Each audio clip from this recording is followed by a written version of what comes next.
پاکستان میں جیسے ہمارے ساتھ ہمارے مذہبی معاملات تک کے میں بھی شامل ہو جاتے ہیں. وہاں سے یہ ہو رہا ہے تو آپ بھی تھوڑا آگے بڑھو.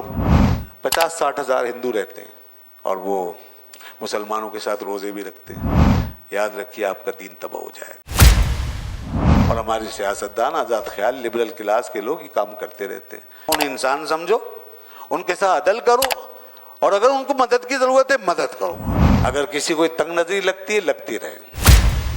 ہماری ایک ریڈ لائن ہے، ہم اس کو کراس نہیں کر سکتے. وہاں جو اہل حق تھے نا وہ کھڑے ہو گئے تھے اور انہوں نے کہا یہ نہیں ہو سکتا. لیکن دین دھرم کا مکسچر نہیں چلے گا. جو اللہ ایسا ایک ہو کے بار بار بتائے کہ ہر اعتبار سے قل هو اللہ احد اللہ الصمد، اس کے ساتھ کوئی 1 انچ کا اضافہ بھی نہیں کر سکتا. باطل دوئی پسند ہے، حق لا شریک ہے. شرکت بیان حق کو باطل نہ کر قبول. اچھا جی، ایک چیز کی طرف اور میں توجہ دلاتا ہوں. یہاں بہت سی اقلیتیں ایسی بھی ہیں جو ہمارے ساتھ بہت زیادہ قربت پیدا کرتی ہیں. ایسے لوگ ہیں، جیسے میں نے کہا کہ ہمارا ان کے بارے میں رویہ معلوم ہے. ان کا بھی رسپانس یہ ہے کہ وہ یہاں پاکستان میں جیسے ہمارے ساتھ ہمارے مذہبی معاملات تک کے میں بھی شامل ہو جاتے ہیں، ہم آہنگی کے طور پر، اور ایک جیسے انٹرفیتھ ہارمنی کا مظاہرہ کرنے کے لیے ایسا ہوتا ہے. کالم پڑھ رہا تھا، آپ نے پڑھا ہوگا 1-2 دن پہلے ڈان میں پورا فیچر آیا، اس کے علاوہ اور اخباروں میں بھی آیا. مٹھی میں 50-60 ہزار ہندو رہتے ہیں اور وہ مسلمانوں کے ساتھ روزے بھی رکھتے ہیں. روزے رکھتے ہیں باقاعدہ، مطلب سب نہیں، بہت سے لوگ.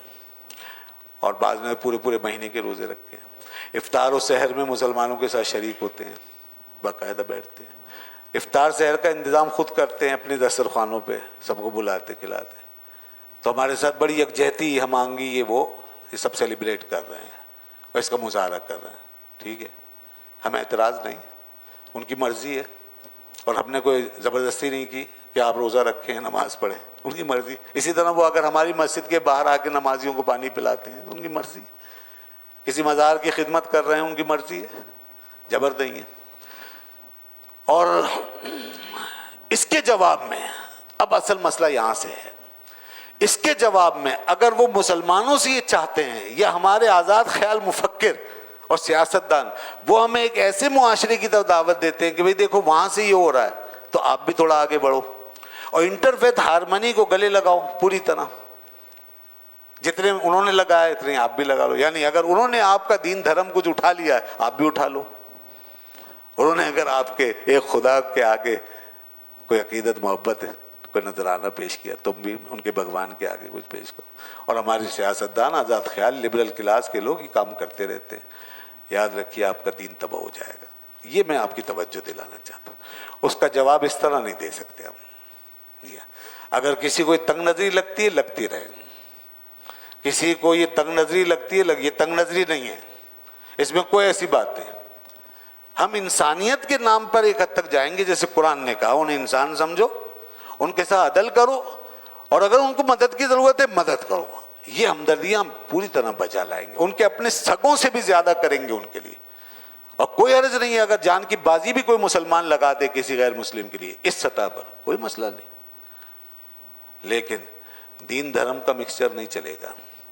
اب اس کے ساتھ اسی فیچر میں، اسی کالم میں یہ آیا ہوا ہے کہ مٹھی میں جب ہندوؤں کی طرف سے یہ سب کچھ ہوا تو مسلمانوں نے ان کی گائیں کی تعظیم کرنا شروع کر دی ہے. وہ گائیں جو ہے گاؤ ماتا بننا شروع ہو گئی مسلمانوں کے بیچ. اور اب گائیں کو وہ تقدیس حاصل ہو گئی ہے جو ہندوستان میں حاصل ہے. جس طرح وہاں پر کوئی ہاتھ نہیں لگا سکتا ایسے یہاں بھی.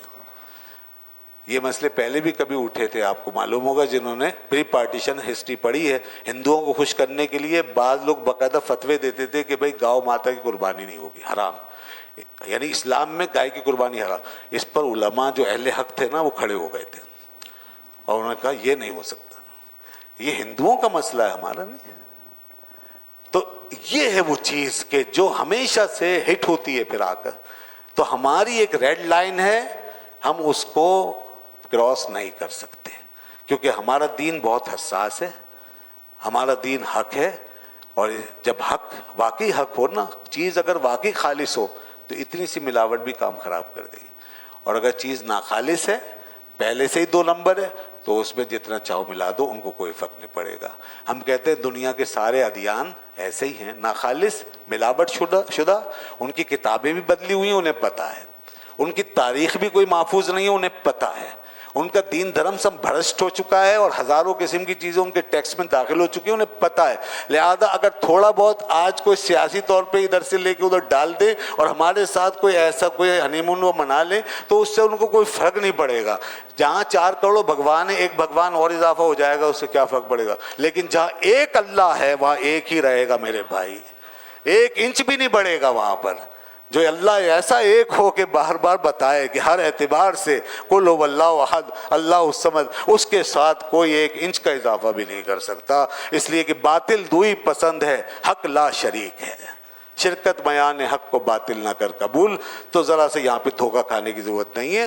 ٹھیک ہے، اگر وہ ہمارے ساتھ کوئی ہارمنی کرتے رہیں، ہم اس کا جواب دوسرے طریقے سے دے سکتے، لیکن مذہب کو معاملے میں ہم بالکل پیور ہو کے چلیں گے اور اپنی بارڈر لائن میں رہیں گے. وآخر دعوانا الحمدللہ رب العالمین.